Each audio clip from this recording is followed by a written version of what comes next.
ഞാൻ ആരാണെന്ന് ഈ നാട്ടിലെ പട്ടിക്കും പൂച്ചയ്ക്കും വരെ അറിയാം. ഇവിടെ പച്ചയും പൂച്ചയും ഒന്നും കാണുന്നില്ല. എനിക്ക് ചോദിക്കാമായിരുന്നു ഞാനാണ്.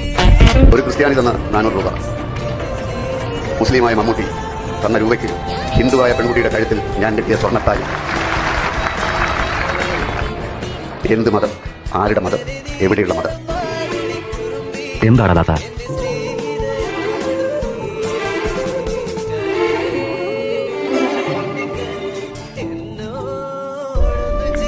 ചെറിയ പ്രശ്നം. തിരക്കഥയില്ല. തിരക്കഥ ഞാൻ എഴുതാം. എനിക്ക് തിരക്കഥ എഴുതാനും അറിയോ? കൊള്ളാം.